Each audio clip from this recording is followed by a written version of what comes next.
جو بنیادی طور پر فلسفی ہے, فلسفے کا طالب علم ہے, وہ جرمنی اور انگلستان میں جا کر فلسفے کھنگالنے کے بعد اسے اگر تسکین حاصل ہوئی, اس کے جو علم کی پیاس تھی اگر اسے سیری حاصل ہوئی تو صرف قرآن کے ذریعے سے. نہ کہیں جہاں میں اما ملی, جو اما ملی تو کہاں ملی میرے جرم خانہ خراب کو تیرے عفو بندہ نواز میں. یہ وہ شخص ہے آخری زندگی میں ان کا کام صرف ایک رہ گیا تھا, قرآن کی تلاوت. بڑے بڑے فلسفی ملنے آتے تھے علامہ اقبال سے ملنے, وہ سمجھتے تھے بڑی لائبریری ہوگی, جیسے بڑے وکیل اس کی لائبریری آپ کو معلوم ہے کتنی جلدیں رکھی ہوں گی, خوبصورت جلدیں بنی ہوئی, ایسے ہی کوئی بڑا فلسفی, بڑا پروفیسر, اس کی سٹڈی, اس کی کتابیں بڑی مرغوب کن ہونی چاہیے. لیکن علامہ اقبال کے ہاں سب کتابیں اٹھوا دی تھی انہوں, صرف ایک کتاب رہ گئی. اور سید نذیر نیازی کا نام آپ نے سنا ہوگا, انہوں نے جب یہ گواہی دی ہے, یہ واقعہ شاید آپ کے علم میں نہ آیا ہو, یہ بہت اہم واقعہ ہے. وہ یہ لکھتے ہیں کہ میں نے ایک مرتبہ علامہ سے پوچھا کہ کچھ لوگ اعتراض کرتے ہیں یا یہ خیال ظاہر کرتے ہیں کہ آپ نے اپنا فلسفہ خودی نیٹشے سے لیا ہے, کوئی کہتا فلاں سے لیا ہے, کوئی کہتا فلاں سے لیا ہے, کچھ آپ خود بتا سکیں گے کہ آپ کے فلسفہ خودی کی سورس کیا ہے؟ تو علامہ نے کہا کہ اچھا کل فلاں وقت آ جانا تو میں تمہیں لکھوا دوں گا, ڈکٹیٹ کرا دوں. تو سید نذیر نیازی کہتے ہیں کہ میں بہت خوش ہوا کہ یہ سعادت میرے حصے میں آ رہی ہے کہ علامہ اقبال خود مجھے تحریر کرائیں گے کہ میرے فلسفے کی سورس کیا ہے. میں نے کہاں سے اخذ کیا. دوسرے روز وہ گئے, حاضر ہوئے, بڑے ہی ارمانوں کے ساتھ پینسل اور کاپی لے کر بیٹھے. علامہ نے فرمایا ذرا قرآن مجید نکال لاؤ. وہ قرآن مجید لائے, حیران ہوئے, یہ فلسفے کا سورس مجھے ڈکٹیٹ کرانے چلے تھے, یہ قرآن مجید کہہ رہے. کہا کہ ذرا سورۃ الحشر اس کا آخری رکوع, وَلَا تَكُونُوا كَالَّذِينَ نَسُوا اللَّهَ فَأَنسَاهُمْ أَنفُسَهُمْ أُولَٰئِكَ هُمُ الْفَاسِقُونَ. اے لوگوں, ان لوگوں کے مانند نہ ہو جانا جنہوں نے اللہ کو بھلا دیا تو اللہ نے انہیں اپنی خودی سے غافل کر دیا, اپنے آپ سے بیگانہ بنا دیا, یہی ہیں لوگ جو فاسق ہیں. علامہ نے کہا میرے فلسفے کی سورس یہ میں آپ کو بتانا چاہتا ہوں. اس معنی میں میں کہتا ہوں کہ اس دور میں علامہ اقبال کی شخصیت کو میں اعجاز قرآن کا سب سے بڑا مظہر سمجھتا ہوں.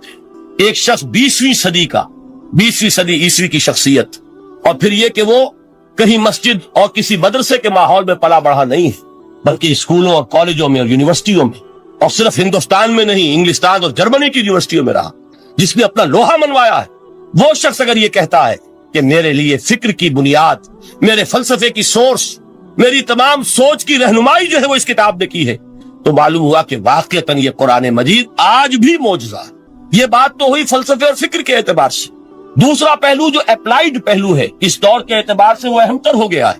انسان کے لیے جو پیچیدہ تمدنی مسائل, سیاسی مسائل کو کیسے حل کیا جائے, معاشی مسائل کا حل کیسے ہو, سماج میں توازن کیسے ہو, مرد اور عورت کے درمیان توازن کیسے ہو.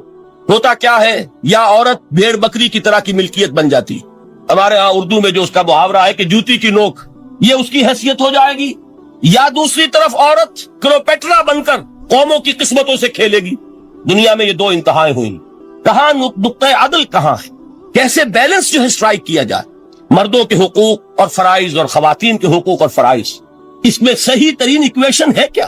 اسی طریقے سے فرد اور اجتماع, فرد اور ریاست, یا تو یہ کہ انسان کی انفرادی آزادی اتنی جا رہی ہے, مادر پدر آزاد, جس کا مظہر یہ ہے کہ آج انگلستان میں 2 مرد بھی میاں اور بیوی کی حیثیت سے رہ سکتے ہیں, قانون تسلیم کرے گا ہسبینڈ اینڈ وائف, ان کو وہی حقوق حاصل ہو, یہ ہے وہ آزادی. اور یا پھر یہ ہے کہ جو روس میں ہے یا دوسرے ممالک میں ہے کہ آزادی بالکل ختم, اور معلوم ہوا کہ ایک ٹوٹلیٹیرین سوسائٹی ہے, مستبدانہ نظام, ان کے درمیان نقطۂ عدل کہاں ہے. اسی طرح سرمایہ اور محنت, اگر ذرا سا سرمایہ کو چھوٹ ملتی ہے وہ مزدور کا خون چوستا اور اس کا حق اس کو نہیں دیتا.